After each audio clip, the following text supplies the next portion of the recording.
বান্দা যখন মনে মনে আল্লাহকে ডাকেন, আল্লাহ মনে মনে ওই বান্দাকে স্মরণ করে। আপনি রাতে শুয়ে আছেন, মনের মধ্যে অনেক কথা, হয়তো অনেক দোয়া আছে, চাওয়া পাওয়া আছে, কষ্ট যন্ত্রণা আছে।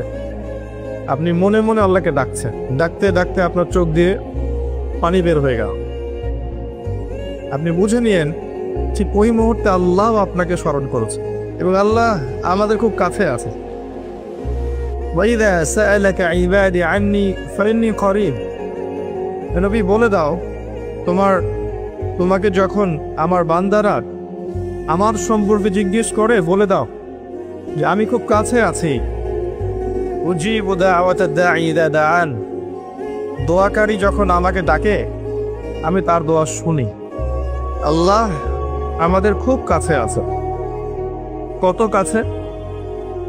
যদি আপনি মনে মনে আল্লাহকে স্মরণ করেন, আল্লাহ মনে মনে আপনাকে স্মরণ করুন।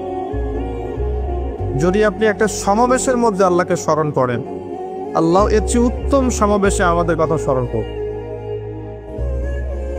আল্লাহ পাক এত কাছে আছেন যে প্রত্যেক রাতের শেষ অংশে আল্লাহ পাক প্রথম আকাশে নেমে আসেন। আল্লাহর নেমে আসাটা কেমন সেটা আমরা ব্যাখ্যা করতে পারবো না। এটা ব্যাখ্যা করার জ্ঞান যোগ্যতা কোনোটাই আমাদের নেই। আল্লাহর রহমত নিকটবর্তী হয়, বেশি গল্প। আল্লাহ পাকের রহমত নিকটবর্তী হয়।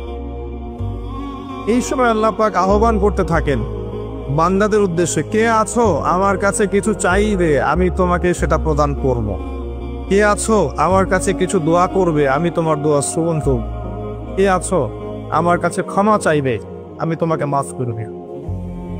প্রত্যেক রাতের শেষ অংশে আল্লাহ রাব্বুল আলামিন এইভাবে আহ্বান করতে থাকেন ফজর পর্যন্ত।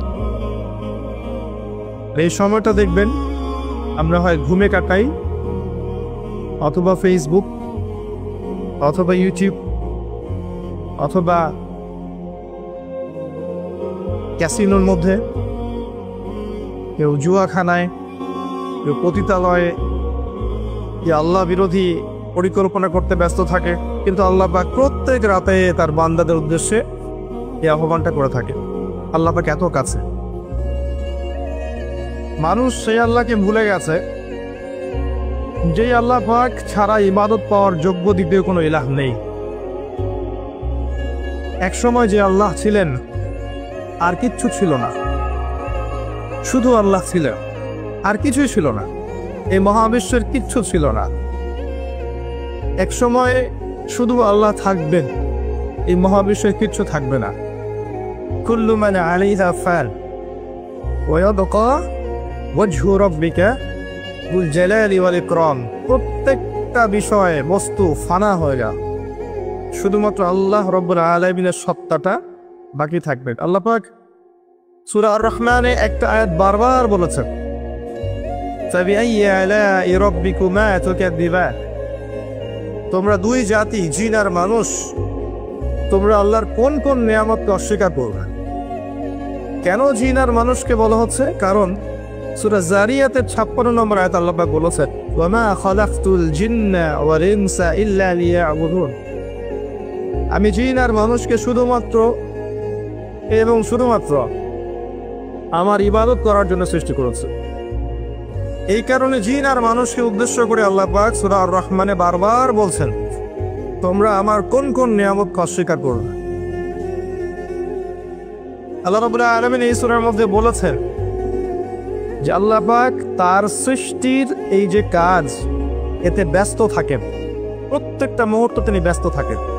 তবে সানাফরুগু লাকুম আইয়ুহাস সাকালান, শীঘ্রই তোমাদের দুই জাতির জন্য আমি ফারেক হচ্ছি, দাঁড়াও। তোমাদের বোঝাপড়ার জন্য শীঘ্রই আমি ফারেক হচ্ছি, থামো। সানাফরুগু লাকুম আইয়ুহাস সাকালান।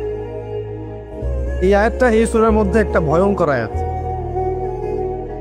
আল্লাহ পাক জিন আর মানুষকে বলছেন, আমি বিজি আমার কাজে, কিন্তু তোমাদের জন্য আমি শীঘ্রই ফারেক হবে। কিয়ামত ঘটানোর পরে তোমাদের হিসেব নিকেশের জন্য আমি শীঘ্রই নিজেকে ফারেক করছি।